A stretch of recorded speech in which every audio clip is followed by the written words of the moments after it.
Hello friends, आपल्या सर्वांची आवडती मालिका वचन दिले तू मला या मालिकेच्या आजच्या बुधवार 28 जानेवारीच्या एपिसोडमध्ये एक खूप भारी ट्विस्ट आला आहे.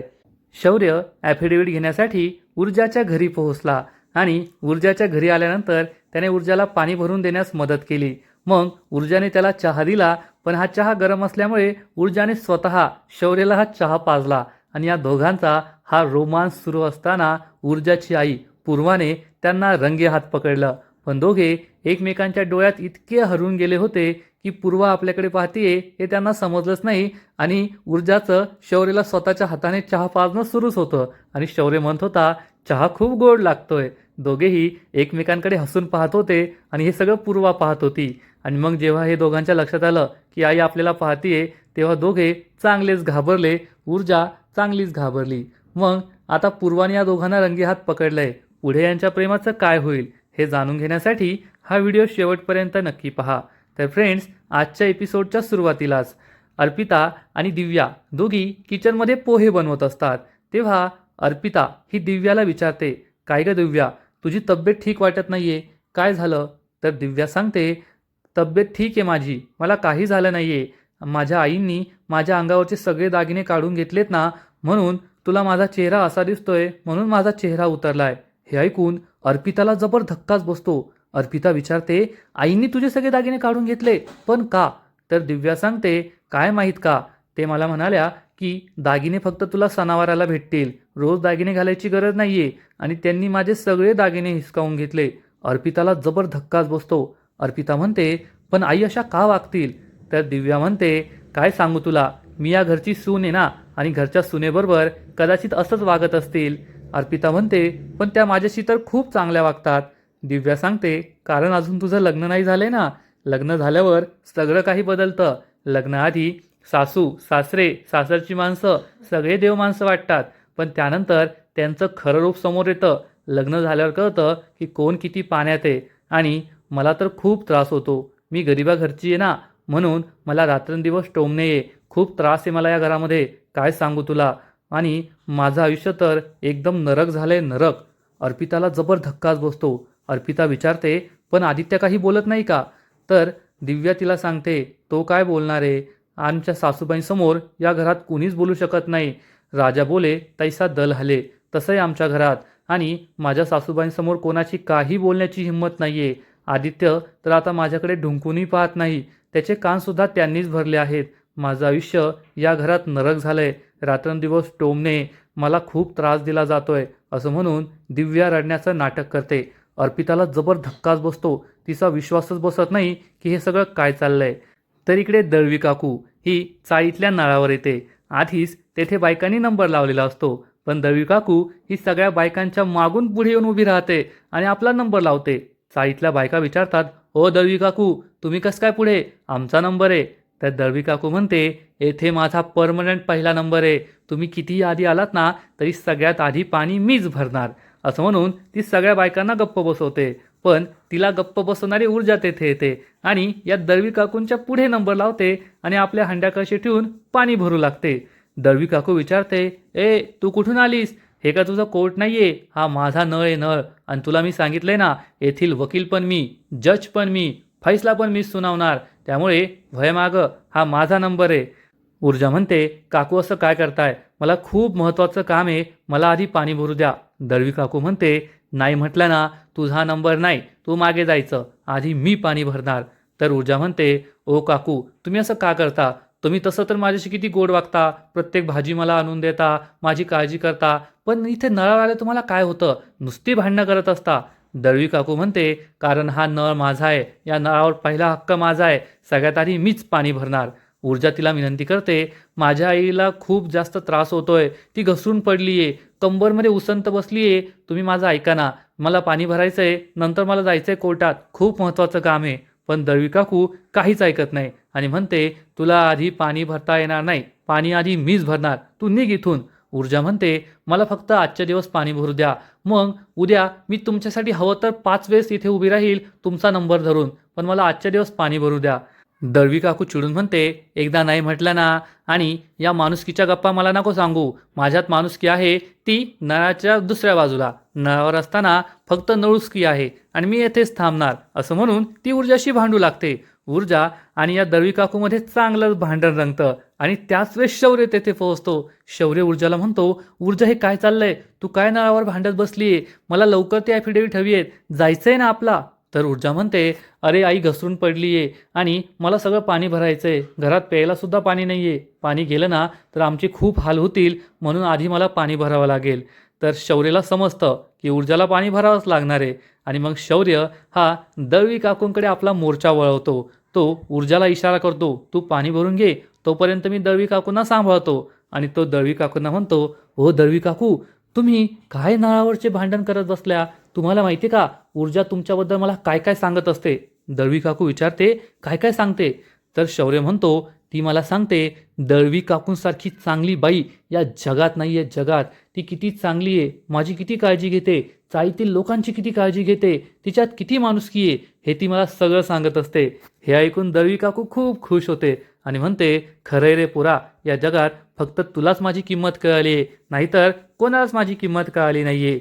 शौर्य ऊर्जाला इशारा करतो, एक बादली घेऊन जा. बादली भरते आणि ऊर्जा बादली घेऊन जाते आणि शौर्य बाकीची बादली आणि हंडा भरत असतो आणि तो त्या काकूंना, दळवी काकूला आणखीनच भरून देतो. तुम्हाला तो समोर बोर्ड दिसतोय का आमदाराचा, आमदार चषक? मी तर म्हणतो तुम्ही निवडणुकीला उभे राहा, मग सगळे तुमच्यासमोर लोटांगण घालतील आणि तेथे आमदार चषक नाही, आमदार दळवी काकू चषक असं लिहिलेलं असेल.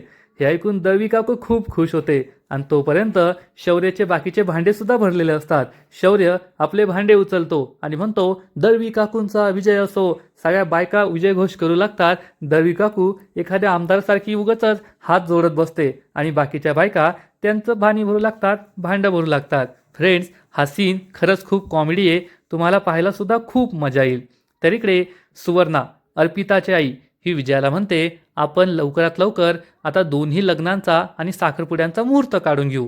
तर विजया म्हणते, हो मुहूर्त तर काढायचा आहे, पण त्याच्या आधी आपल्याला आपल्या नवऱ्यांना विचारावं लागेल ना, मला शौर्याच्या बाबांना विचारावं लागेल. तर सुवर्णा म्हणते, मग त्यात कसला उशीर करताय, लवकर विचारा आणि एकदा का घडलं मग आपण त्यांच्या लग्नाचा सुद्धा लवकर विचार करूया.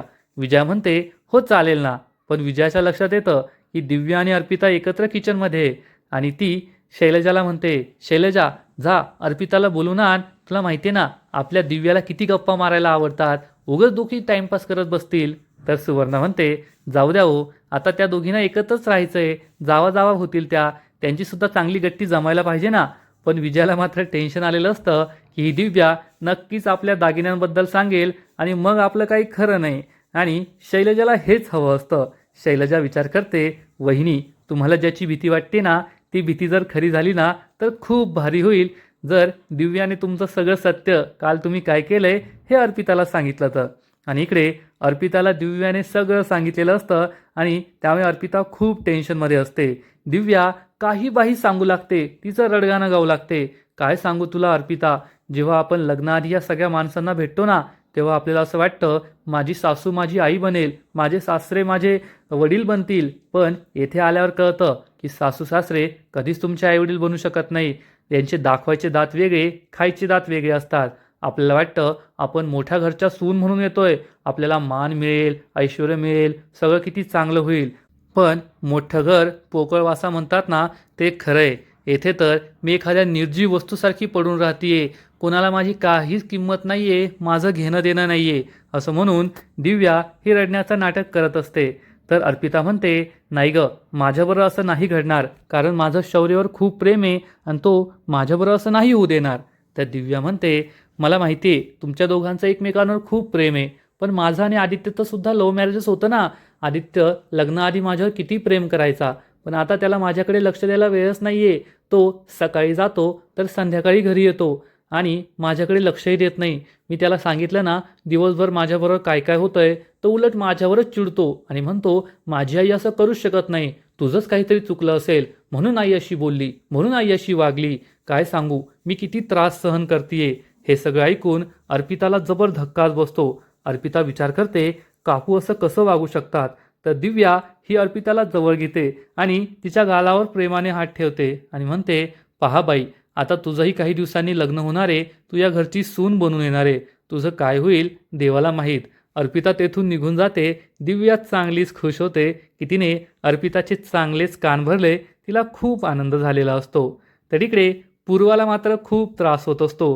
पूर्वाच्या कमरेत चमक भरलेली असते. ती उठण्याचा प्रयत्न करते पण तिला उठताच येत नाही. ऊर्जा तोपर्यंत पाण्याची बादली घेऊन आलेली असते आणि पूर्वा तिला विचारते, काय ग ऊर्जा, तुला ऑफिसला जायची घाई आहे ना, मग त्या दळवी काकूंबरोबर कशाला भांडत बसलीस? तर ऊर्जा सांगते, आई मी नाही भांडले, त्यांनीच भांडण सुरू केलं.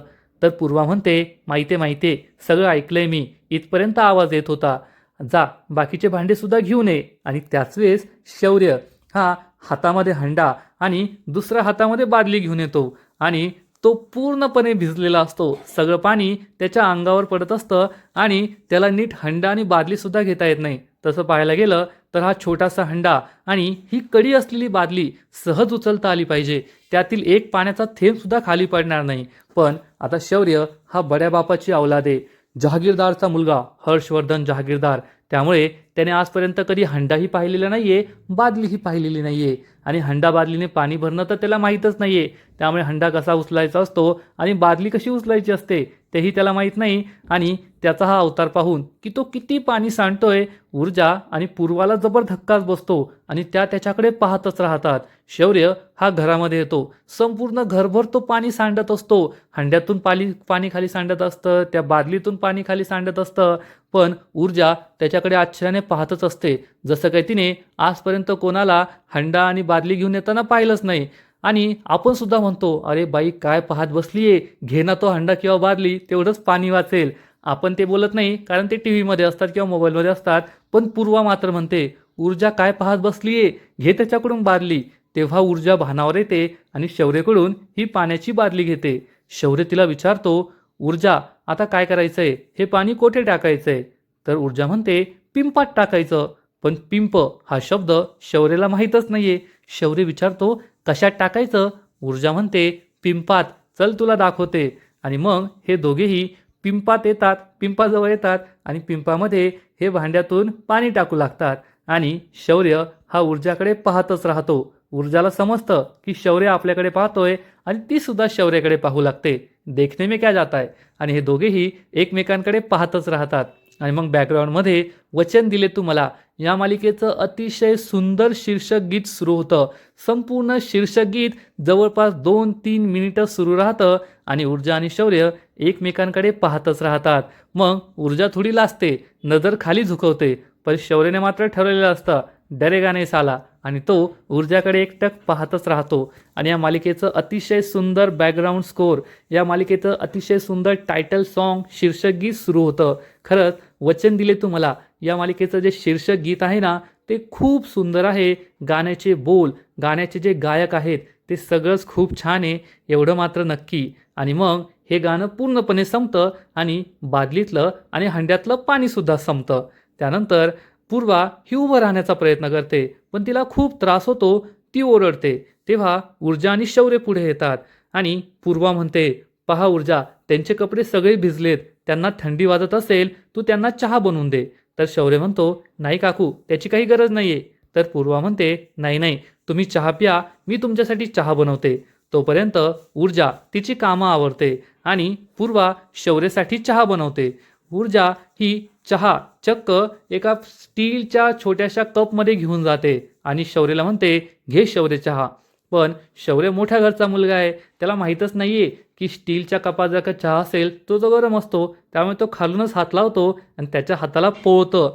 आणि मग ऊर्जाला खूप वाईट वाटतं आणि ती म्हणते, काय शौर्य, तुला एवढं पण कळत नाही का की चहा कसा प्यायचा असतो? आणि मग ती स्वतःच्या ओढणीमध्ये हा स्टीलचा ग्लास पकडते आणि एखाद्या लहान मुलासारखं शौर्यला चहा पाजत असते. हा सीन सुद्धा खूप भारी आहे, खूप रोमॅन्टिक आहे.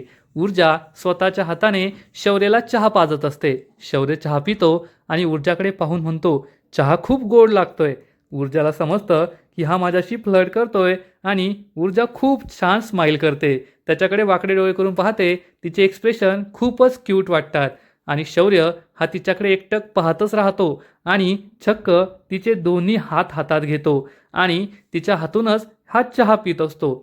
पण त्याच वेळेस पूर्वा तेथे येते आणि पूर्वाला पाहून हे दोघे चांगलेच घाबरतात. पण पूर्वाने जे पाहिलेलं असतं ते पाहून पूर्वा स्वतःच घाबरते की आपल्या लेकीचं हे काय चाललंय. ती आपल्याच घरात बसून एका दुसऱ्या मुलाला स्वतःच्या हाताने चहा पाजतीये आणि तो तिच्या हातात हात घेऊन बसलेला आहे. पूर्वा खूप चिडते आणि म्हणते, चहा पिऊन झालाय ना, तुम्हाला उशीर होतोय ना, मग निघा आता. ऊर्जा आणि शौर्य खूप घाबरतात. पण त्याच वेळेस पूर्वाच्या कमरेमध्ये पुन्हा एकदा चमक निघते आणि ऊर्जा आणि शौर्य दोघेही तिच्या जवळ येतात, तिला आधार देतात. पण दुसरा हात पुन्हा एकमेकांच्या हातामध्ये घेतात आणि दोघे एकमेकांकडे पाहू लागतात. तेव्हा पूर्वा खूप चिडते, ऊर्जाला डोळे दाखवते. त्यामुळे ऊर्जा आणि शौर्य एकमेकांचा हात सोडतात आणि मग ऊर्जा ही पूर्वाला बसायला सांगते, आराम करायला सांगते. तर इकडे हर्षवर्धनच्या ऑफिसमध्ये प्रभाकर हा आपल्या असोसिएटला विचारतो, सगळे डॉक्युमेंट्स तयार आहेत ना, ॲफिडेविट तयार झालेत ना, आपल्याला मिटिंगला जायचंय. असोसिएट सांगतात, हो सर तयार आहेत. प्रभाकर तेथून जातो तर या दोन असोसिएट एकमेकींना विचारतात, शौर्य अजून आला का नाहीये, कधी येणार, ॲफिडेविट कधी येणार. जर आज ॲफिडेविट नाही मिळाले ना तर आपला जॉब जातोय. तर दुसरी असोसिएट म्हणते, नको काळजी करू, शौर्य येतच असेल. पहिली असोसिएट म्हणते, कशी नको काळजी करू, आत्ता मीटिंग सुरू होईल, वेळ किती राहिलाय. या दोघी खूप टेन्शनमध्ये असतात. तर इकडे शौर्य आणि ऊर्जा हे दोघेही पूर्वाला बेडरूममध्ये आणतात आणि तिला तिथे आराम करायला सांगतात.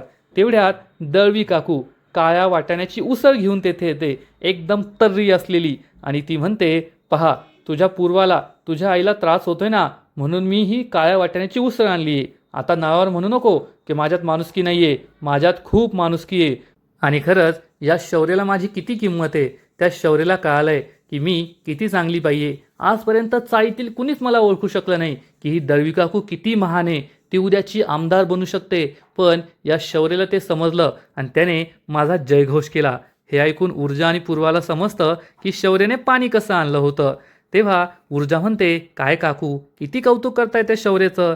तर काकू म्हणते, अगं करू दे ना, आजकाल इतकी चांगली मुलं नाही भेटत, एक चांगला मुलगा मला भेटलाय, मग त्याचं कौतुक करायला काय हरकत आहे. आणि शौर्य हे चांगलाच खुश होतो. तर दळवी काकू ही चक्क ऊर्जाच्या आईला पूर्वाला म्हणते, पूर्वा हा खूप चांगला मुलगा आहे, जावयाची सगळी चांगली लक्षणं, जावयाचे सगळे चांगले गुण या शौर्यमध्ये आहेत, असा मुलगा सोडू नको, ऊर्जा आणि तिचं लग्न लावून दे. हे ऐकून पूर्वाच्या पायाखालची जमीनच सरकते. ऊर्जा आणि शौर्य एकमेकांकडे पाहू लागतात. पण दळवी काकूला थांबवण्याची कोणातच हिंमत नसते. पूर्वाला मात्र खूप राग येतो, कारण तिने आधीच या दोघांना रोमांस करताना रंगेहात पकडलंय आणि आता दळवी काकू चक्क त्यांच्या लग्नाचं बोलतीये, म्हणून पूर्वाला खूप राग येतो. आता खरा विचार करायला गेलं तर पूर्वाला का राग येतोय हेच कळायला मार्ग नाहीये की पूर्वा शौर्यवर एवढी का चिडलीये. शौर्य इतका चांगला मुलगा आहे, पद्माच्या केसमध्ये ऊर्जाला साथ देतोय, ऊर्जाला एवढं मोठं काम त्याने मिळवून दिलंय, पण तरीसुद्धा पूर्वा ही शौर्यवर चिडली आहे आणि कायम त्याच्याकडे वाकडे डोळे करून पाहते, रागारागाने का पाहते हेच कळत नाहीये. आणि आजचा एपिसोड येथेच संपतो. फ्रेंड्स, खरंच आजचा या मालिकेचा एपिसोड खूप भारी होता. एकानंतर एक मस्त ट्विस्ट आले आणि ऊर्जा आणि शौर्याचा रोमांस पाहायला तर खूपच मजा आली. एवढं मात्र नक्की, आजचा एपिसोड तर भारी होता, पण या मालिकेचा पुढील एपिसोड आणखीन भारी असणारे, आणखीन मोठा ट्विस्ट या मालिकेत येणारे. पुढील एपिसोडमध्ये आपण पाहू की दळवी काकू ही वाटाण्याची उसळ किचनमध्ये नाही ठेवणार, तर चक्क जे स्टॅम्प पेपर असतील जे शौर्यने ऊर्जाला दिले ॲफिडेविटसाठी, त्या स्टॅम्प पेपरवरती या वाटाण्याची उसळ ठेवणार आणि हे स्टॅम्प पेपर भिजणार, खराब होणार. कमीत कमी 2-4 स्टॅम्प पेपर तरी खराब होणार. 500-500 रुपयांचे स्टॅम्प पेपर म्हणजे 2-3 हजार रुपयांचे स्टॅम्प पेपर खराब होणार. आणि हे पाहून ऊर्जाला जबर धक्काच बसेल. शौर्य तिला म्हणेल, चल ऊर्जा आपल्याला जायचंय. पण ऊर्जा त्याला म्हणणार, तू पुढे जा, मी मागून येते. शौर्य तेथून निघून जाईल आणि मग ऊर्जा पूर्वाला हे दाखवणार, हे स्टॅम्प पेपर खराब झाले आहेत, आता मी एवढे पैसे कोठून आणू, हे स्टॅम्प पेपर नवीन कोठून खरेदी करू. त्यामुळे ऊर्जाच्या डोळ्यात पाणी येईल, ती खूप दुःखी होईल. मग आता ऊर्जा काय करणार हे पाहणं खूप इंटरेस्टिंग असणार आहे. पण त्यापेक्षा मोठा ट्विस्ट येणार आहे हर्षवर्धनच्या घरी. विजया ही हर्षवर्धनला सांगणार की अर्पिता आणि तिची आई हे दोघे घरी आले होते आणि त्यांनी शौर्य आणि अर्पिताच्या लग्नाचा विषय काढला आहे. त्याचबरोबर विक्रांत आणि तीर्थाचा साखरपुडासुद्धा करायचा आणि दोघांचा साखरपुडा एकत्रच करूया असं त्यांचं म्हणणं आहे. पण हर्षवर्धन चक्क यासाठी नकार देईल आणि म्हणेल की जोपर्यंत विक्रांतची केस ही कोर्टात आहे तोपर्यंत साखरपुड्याचा विषय नाही काढायचा, हा विषय मागे टाकायचा. हे ऐकून विजयाला जबर धक्काच बसेल, कारण कालपर्यंत या दोघांच्या लग्नासाठी हर्षवर्धन एवढा एक्सायटेड होता, परंतु आता तोच हे लग्न नाही करायचं असं म्हणून सांगतोय. मग आता पुढे काय होईल हे पाहणं खूप इंटरेस्टिंग असणार आहे. तर फ्रेंड्स, तुम्हाला सुद्धा वचन दिले तू मला ही मालिका आवडते ना? नक्कीच कमेंट करून सांगा. आणि या मालिकेचे असेच नवीन नवीन अपडेट्स सर्वात आधी जाणून घेण्यासाठी व्हिडिओला लाईक करा, शेअर करा, चॅनलला सबस्क्राईब करून बेल आयकॉनवर क्लिक करा, म्हणजे या मालिकेचे नवीन नवीन एपिसोड तुम्हाला सर्वात आधी पाहायला मिळतील. खूप खूप खूप धन्यवाद.